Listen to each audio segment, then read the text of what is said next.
Daniel, lo importante es tener uno siempre una buena actitud o una conciencia de la importancia de lo que uno está estudiando. Es decir, no es solamente, sería muy limitado pensar, voy a estudiarme esto para pasar tal tarea, sino que lo voy a estudiar porque si lo aprendo, lo voy a sumar a mi base de datos, a mi biblioteca, me va a servir para como enriquecimiento de elementos a la hora de pensar en una idea, lo voy a poder utilizar en conversaciones, lo voy a poder utilizar en hacer juicios o conversaciones o conclusiones, perdón. Es decir, aumentar la expectativa de lo que vas a hacer para que haya un interés consciente e inconsciente y por lo tanto me va a rendir y me voy a divertir. Y si me estoy divirtiendo al estudiar, entonces lo voy a prolongar más. No voy a escapar, no voy a esperar la primera oportunidad para irme, sino que voy a seguir leyendo lo que estoy leyendo. Voy a acostarme o a sentarme, voy a reflexionar en lo que estoy haciendo. Se va a convertir en motivo de conversaciones con los amigos. Entonces, sacarle como más gracia, aumentar el potencial de darle valor a lo que se está haciendo. Entonces, por ejemplo, en el documento, aquí tenemos, este es el que estamos estudiando, de Germán Espinosa, ¿cierto? Ya yo lo tengo subrayado en algunas ideas. Entonces, él empieza aquí, ¿cierto? El primer párrafo. Este párrafo que está aquí, aunque estamos en la materia de historia de las ideas políticas de la carrera de Derecho, en este caso, como el tema es la evolución de la emancipación, el rol que tiene la mujer en la sociedad. Entonces Espinosa, Germán Espinosa nos propone que la cuestión de la mujer no es solamente con el inicio del feminismo del siglo XVIII, sino que desde la antigüedad, en este caso con el cristianismo, hay como una especie de inicio eh, dentro de una temática o una visión. En este caso es en un tema, en un ámbito religioso, pero empezaba a ver como un indicio, como una luz de la posición que podría llegar a tomar la mujer en cuanto a esa desigualdad que había. Directamente aquí con la figura de Jesús, dice aquí, Germán Espinosa, Jesús y la mujer. Entonces te leo el parrafito que tiene que ver con el que inicia, de ahí se desarrolla el documento, él lo da como base para explicar. Este parrafito pues es bíblico. Te lo voy a leer un poquito rápido para que avancemos en lo académico. Entonces dice así. Jesús está en el Monte de los Olivos, hay luna, acaban de vivir inquietantes experiencias en Jerusalén, donde los fariseos, que habían enviado alguaciles para prenderlo, vieron regresar a sus subordinados con la palabra de la revelación en los labios. O sea, según esto lo que dice es que mandaron unos policías o unos alguaciles a apresar a Jesús y en vez de apresarlo regresaron habiendo sido evangelizados o iniciados o convertidos o inquietados más bien por las palabras de él. O sea, se le torcieron pues a los que los mandaron y fueron afectados. Al oeste se extiende entre las sombras del valle de Cedrón y más allá, bulle la ciudad en la fiesta de los tabernáculos, una fiesta judía. La montaña en cuya cima David rindió culto a Yahvé está llena de cavernas y de grutas. Es como una descripción aquí un poquito. Este texto no es de la Biblia. Este texto parece ser que lo escribe una persona, alguien escribe esto, como haciendo una semblanza de lo que sucede. Como está basado en algo de la Biblia, pero no es, este texto no está así literalmente como aparece aquí en la Biblia. No obstante, el nazareno duerme tumbado en la maleza. Por eso digo, esto no es directo de la Biblia. De cara a las estrellas. Al amanecer, retoma por el valle el camino de la ciudad. Una vez en ella, predica a los peregrinos agrupados en su entorno. Aquí veo que une una parte, como que une, yo no recuerdo que esta parte primera que acabo de leer y ya se va a meter como en otra historia y las dos parecen como si fueran secuenciales, o sea, como que pasó esto y enseguida pasó lo otro. Pero la persona creo que lo quiso escribir así como uniendo una sola película. Mientras con un dedo hace trazos enigmáticos en el suelo. Una vez de aquí. Al amanecer retoma por el valle el camino de la ciudad.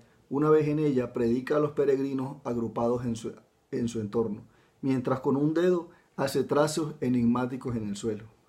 Entonces los escribas y los fariseos se vienen a él, le señalan a una mujer y ansiando confundirlo le dicen, Maestro, esta mujer ha sido sorprendida en el acto mismo del adulterio, y en la ley mandó Moisés lapidar, o sea, apedrear a tales mujeres. Tú pues, ¿qué dices? Hasta ahí termina el texto ya, que yo lo tengo subrayado aquí, encuadrado, de donde se va a basar, o parte de donde se va a basar el autor Espinosa para desglosar como unas ideas que quiere él decir acerca de que la persona de Jesús y el cristianismo hacen como una especie como de iniciación hacia una emancipación o una ideología simbólica de buscando la igualdad de la mujer. Prosigo pues el texto, dice, de ello hace casi 2000 años. Entonces ya dice aquí el autor, dice, hoy para quienes abrimos nuestras expectativas al tercer milenio, al que la mujer llega como una ciudadana más de las democracias del mundo, con injerencia en los asuntos políticos y con injerencia, o sea, que está incluida, vinculada a los asuntos políticos y en los negocios privados, y en el que apenas le quedan pendientes, o sea, todavía tiene algo ahí por hacer, unas cuantas luchas con vistas a derribar aquellas estructuras sociales que sin oponerse, o sea, sin ser conscientemente, a la igualdad de derechos con el varón, impiden aún su realización efectiva. Aquí le hubiera cabido muy bueno un ejemplo. Le he dicho, bueno, como tal estructura social. Él dice, aquí todavía hay ciertos convencionalismos que aunque no es su idea oponerse, sin embargo estorban para la igualdad de los derechos de la mujer. Dice aquí, sin oponerse a la igualdad de derechos con el varón, impiden su realización efectiva, o sea, de la igualdad. ¿Acaso no sea fácil comprender, por una parte, la marginalidad extrema? Este es como el meollo del asunto, el centro del problema. ¿Qué es lo que sucedía? La marginalidad extrema que la mujer padeció en ciertas épocas de la historia. Y por la otra, el alto significado que cobraron para su redención, o sea, por un lado tenemos la marginalidad, la desigualdad, y el significado que cobró para equilibrar esa situación, ciertos ademanes, yo diría ciertas situaciones, casi del todo simbólico y ciertas delicadas lecciones. Opresión, desigualdad y por otro lado tenemos acciones acciones simbólicas que ayudaron a equilibrar la situación. En otras palabras, el significado que caudillos religiosos como Jesús de Nazaret, brotado de la más pura tradición judía, pudieron adquirir en la mitigación de la carga agobiada por aquellos tiempos. O sea, él va a hablar, tenemos un problema, la desigualdad, tenemos unas acciones simbólicas y habla de un personaje que es el que las va a realizar. ¿Cuál es el objetivo de leerte este documento? Los diferentes documentos se repartieron en el salón a diferentes grupos. Yo no sé si específicamente te tocó este a ti, pero de todas maneras es conocimiento general y ayuda a adquirir como una práctica reflexiva e interpretativa de cómo manejar un documento, cómo aprenderlo a realizarlo. Entonces seguimos. Dice aquí, pudieron adquirir material de la carga y en su exaltación a los ojos de una sociedad que atrozmente la discriminaba. Vuelvo y leo la idea. Entonces dice aquí, ciertas acciones casi simbólicas y delicadas lecciones, en otras palabras, el significado que caudillos como Jesús de Nazaret, brotado de la tradición judía, pudieron adquirir, o sea, pudieron tener en la mitigación de la carga que agobiaba por aquellos tiempos a la mujer y en su exaltación a los ojos de una sociedad, en la exaltación de la mujer, o sea, esta bajita la exalta acá, a los ojos de una sociedad que atrozmente la discriminaba. Jesús la exalta y la sociedad observaba, y esa misma sociedad la tenía discriminada. Para la mayoría de los historiadores modernos, los movimientos de reivindicación femenina, ojo que este es un dato importante, se iniciaron únicamente a partir del siglo XVIII, con la aparición en ciertos países europeos del feminismo, que abogaba por la plena igualdad de los derechos civiles con el varón. Ahí se entiende. Tal aspiración, nos dirían, al ser interrogados, solo se empezó a cristalizar, y eso es una de las pocas naciones, tras el fin de la primera, y eso en algunas pocas naciones. Entonces, algunos, la mayoría de historiadores modernos, si se les pregunta, es lo que quiere decir, ellos van a decir, ah, sí, la igualdad de la mujer surgió en algunas pocas naciones después, tras el fin de la Primera Guerra Mundial. En cambio, el autor Espinosa nos está remontando mucho más atrás y dice, no, eso viene desde el siglo I con la figura de Jesús de Nazaret a través del cristianismo que reivindica y sobreexalta a la mujer. Así se va entendiendo el documento. Dice aquí, nadie por cierto olvidaría las tenaces, violentas y valerosas luchas que en Inglaterra sostuvieron el escritor Richard M. Pankhurst, yo es primera vez que lo escucho a este autor, Pankhurst, y su esposa Emmeline, se escribe Emmeline.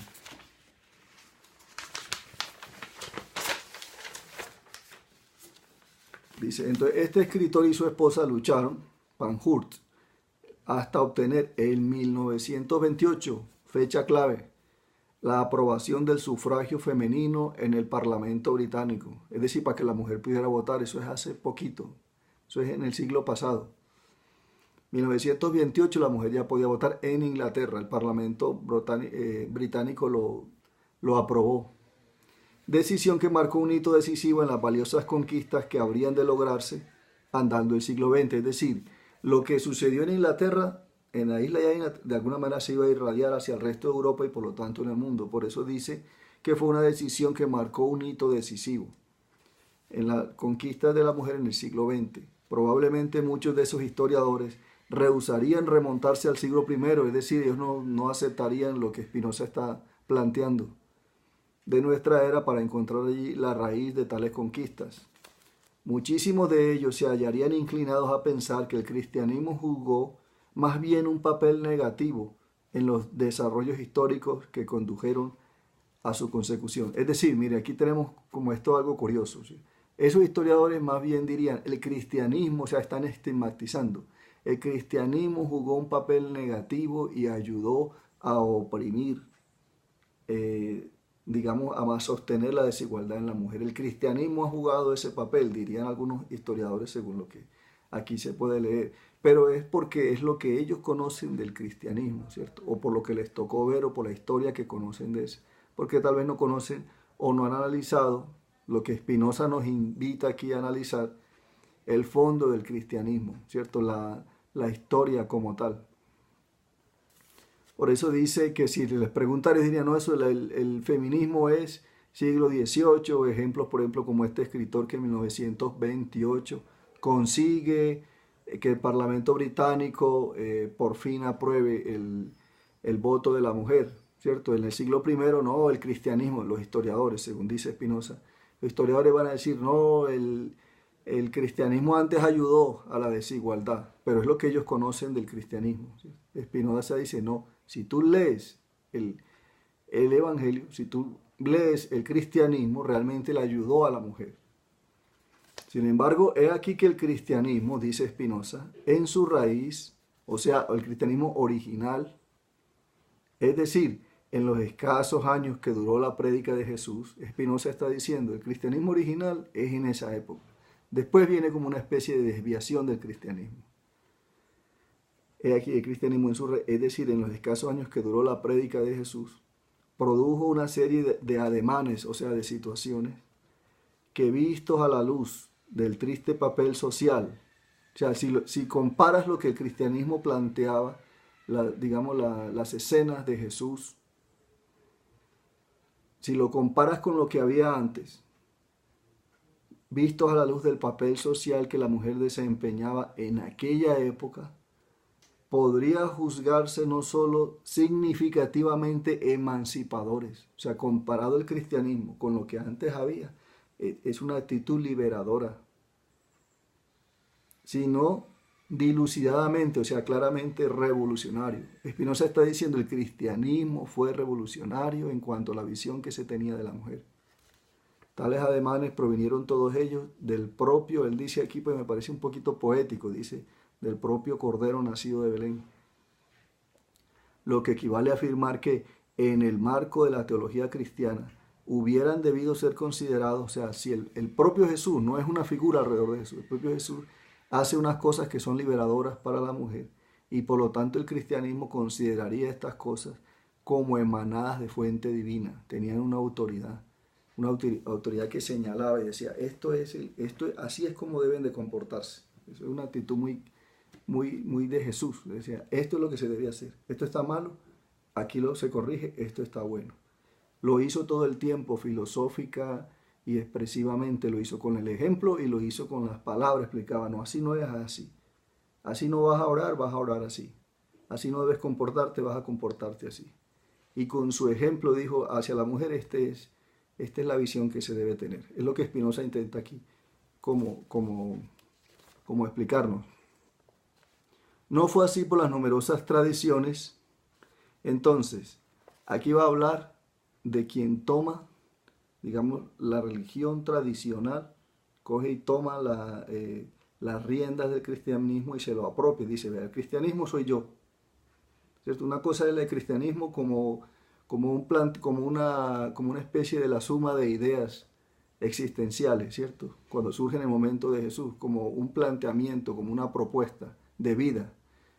Entonces el cristianismo está aquí y de repente surge un grupo que dice yo me lo apropio y me lo cojo y el cristianismo soy yo, ¿cierto? El cristianismo está ahí universalmente y alguien se lo coge y dice el cristianismo soy yo. Las numerosas tradiciones que en la iglesia de Roma, entonces tenemos el cristianismo que nace en Jerusalén o nace en la Judea, nace con la figura de Cristo y ya tenemos otro cristianismo que es el que surge de Roma, que ya es en Italia, dice. No fue así las numerosas tradiciones que en la iglesia de Roma, como poder instituido en paridad de circunstancias y de prejuicios.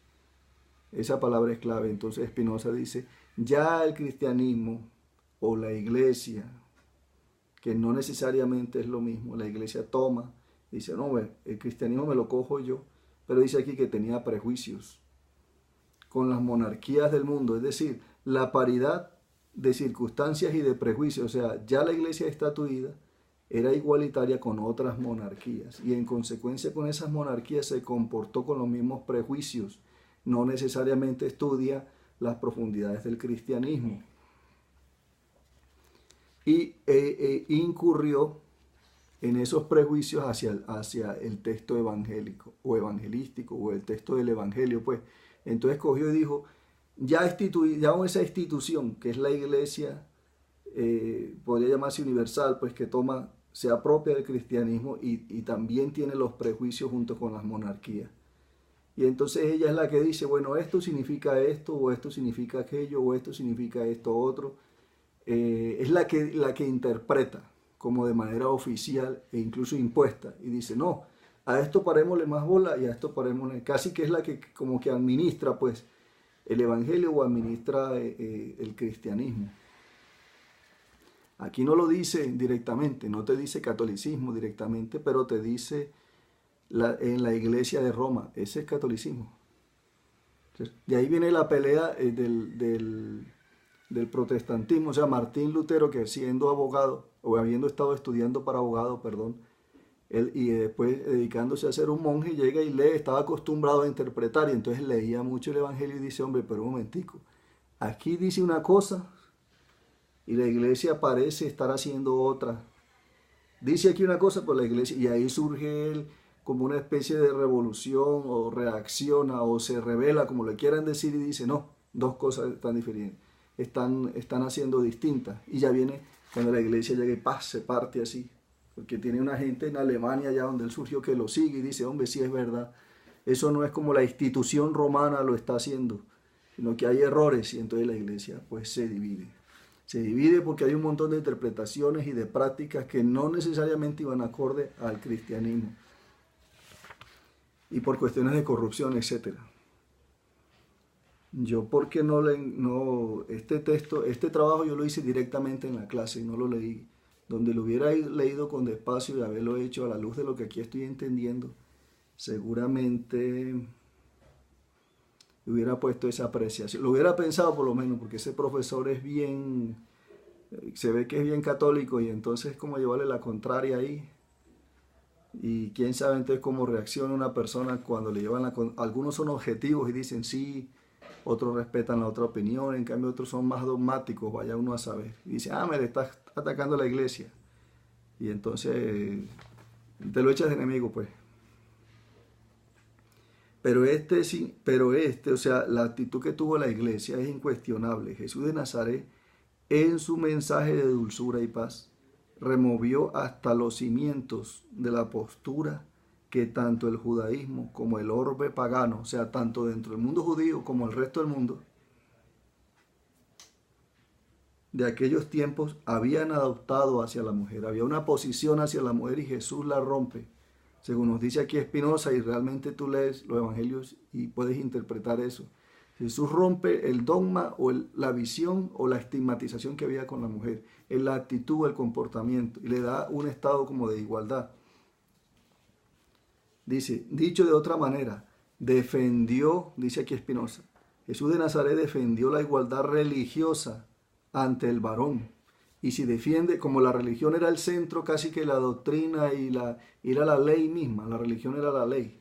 Entonces defendió la igualdad religiosa ante el varón y sugirió cómo de ella, o sea, de la religión, debían derivar sus derechos sociales y humanos ante la mujer. Si la mujer tenía sentido de igualdad en la religión, por lo tanto eso derivaba que tenía sentido de igualdad en el resto de otras cosas sociales, porque la religión era como la matriz de donde se sacaba, donde se definía el resto de los comportamientos sociales.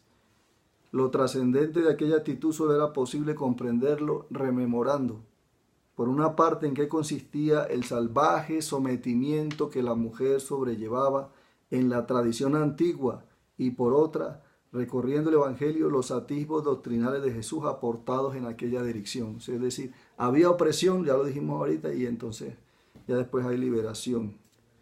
Quienes, basados en ciertas estadísticas de ultrajes y maltratos comunes, tanto en países tercermundistas como industrializados, piensen aún hoy que la mujer es víctima de una sociedad que la estima inferior, mediten en cuál pálidos resultarían sus motivos de preocupación. O sea, si empiezan a comparar a como estaba antes, si se los coteja con los que podrían haber incubado la situación de la mujer en la antigüedad. O sea, si ahora hay queja por la desigualdad que hay, se quedarían asombrados de la desigualdad que había antes. Si nos atenemos a la palabra bíblica, veremos que la mujer, ojo, estamos hablando del Antiguo Testamento, dice, a raíz del pecado edénico.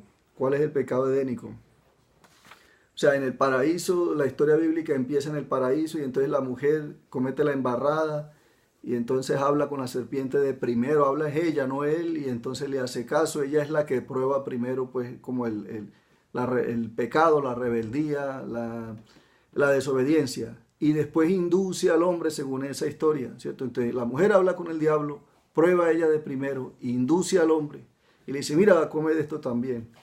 Entonces dice aquí, había quedado condenada, dice, no solo a parir en dolor, entre comillas, o sea, ella es la que lleva el castigo, sino a una ultrajante sujeción al varón. Para éste constituía una propiedad material, al igual que su tierra labrantía, y un bien inmueble, al igual que su asno y que su buey. Tal sujeción imponía, entre otras muchas humillaciones, la carga con las tareas más pesadas de la casa. Aquí yo discrepo un poquito con el autor porque dice aquí las tareas más pesadas, yo diría las tareas más marginales, que es diferente a las tareas más pesadas. O sea, las tareas que implican más fuerza no necesariamente, sino tareas a las cuales se le daba un orden de menor jerarquía, diría yo, no necesariamente las más pesadas. Dice, por ejemplo, la molienda, no poder formular voto alguno sin la anuencia del marido. Ahí sí, eso sí sucedía, no tenía como la opinión ese valor. Sin embargo, eso era oficialmente, pero no necesariamente por costumbre, porque uno puede leer en pasajes bíblicos donde la mujer habla con el esposo y le aconseja algo, le dice algo y cómo los esposos hacían caso. Entonces, digamos, en la práctica era a escogencia particular. Para ella fue inexistente el descanso de los sábados. Yo esto tampoco lo discrepo también, porque el descanso del sábado era una orden, digamos, divina, donde no se podía hacer ciertos trabajos, donde no se podía hacer O sea, el sábado no se debía de trabajar. Me imagino que él se refiere a que de pronto entonces ella servía la comida, que era como lo que hacía además, pero no es que ella sí tenía que seguir trabajando todo el sábado, ¿cierto? Porque es que hay que ser específico para no, o sea, no hay que ni mermar ni exagerar. La cual disfrutaban en cambio la citada. Dice aquí entonces que hasta las bestias descansaban el sábado y la mujer no. Eso me parece una exageración. Debía de tolerar la presencia en casa de otras esposas y podía ser repudiada sin ningún derecho a defenderse. O sea, se refiere como al divorcio. O sea, que el que decidía divorciarse era el hombre. Eso es verdad. O la mujer no podía decidir eso. Sin ningún derecho. Si llegaba a probársele la infidelidad conyugal, era en efecto apedreada públicamente hasta morir. Esto es verdad también, incluso hoy en día se da. El adulterio del esposo no era merecedor de castigo alguno. Yo de esto sí no tengo datos. Tal vez no era un castigo tan fuerte, pero no podría decir si salía como totalmente, o sea, que algún castigo lo había o no, de eso no tengo conocimiento. No sé, como que dice, no, a usted no le pasa nada, no sabría, porque las leyes judías castigaban mucho el pecado en muchos sentidos, o sea, la infracción de las leyes y la normatividad y del orden lo castigaban todo el tiempo, entonces no sabría hasta qué punto sería verdad que a un hombre por cometer ese error, o si es catalogado como error, le diría, no, tranquilo, váyase y no le pasa nada. No me coincidiría mucho con las costumbres judías, pero no sabría en ese caso realmente qué le sucede. Sí. Se le permitía participar como circundante en las fiestas populares y religiosas, pero se encontraba excluida del culto, es verdad. Cuando enviudaba, la autoridad de la casa pasaba no a ella, sino al hijo mayor. Así es. Antes de contraer matrimonio, era absoluto, sometida por el padre, quien podría venderla, pero ese venderla no es como oficialmente, terminaba haciendo eso seguramente, o indirectamente eso, pero no es que por ley podían venderla. Casarla con y con quien quisieran y sobre ella derecho de vida y de muerte. Esto, por ejemplo, es cuestionable porque no podía, por ejemplo, decir, no, venga, pues yo la voy a matar porque usted cometió tal error, el papá a la hija. Yo no sabría si la ley eso lo permitía. Su permanencia en la soltería la constituía un estorbo en el hogar, el motivo de disgusto y de irritación. Hasta el día de hoy, hasta hace poquito en muchas partes se ve que sí es así. Si tenía hermanos varones, se le excluía de la herencia. Cuando una mujer paría una hija y no un hijo, se juzgaba que aquello era motivo de impureza, o sea, no era de alegría, por lo cual debía practicar ritos, o sea, casi que debía pedir perdón por haber tenido una niña mujer. Tales aberraciones no eran, por supuesto, privativas de la ley hebrea. O sea, no eran solo los judíos, habían otros más. Dice el código de Ur-Nammu del año 2050 antes de Cristo. Se lee, por ejemplo, que si la esposa de un joven siguió a alguien por su propia iniciativa y lo hizo dormir en su seno, se entregará a la muerte a esa mujer, pero se liberará al hombre. Aún así, en los códigos, o sea, como quien dice, excluían de esa responsabilidad al hombre. Hay un vestigio de eso hasta nuestros días por ahí, de que el hombre tenía más derecho, como en el caso pues, del adulterio. Aún así, en los códigos mesorientales no se hallará jamás un sometimiento tan íntegro. Esta última parte no entiendo qué quiere decir. Si en cambio en Grecia, donde se había institucionalizado el gineceo como el único lugar en el que la mujer allí recluida podía practicar con sus consexuales la libre expresión. Tampoco entiendo bien qué significa esto. Recuérdese también de qué modo las mujeres griegas debían abstenerse de participar en actos públicos como las funciones de teatro. Sócrates esbozó una demanda de defensa del sexo femenino. O sea, aquí ya, pum, hay una defensa.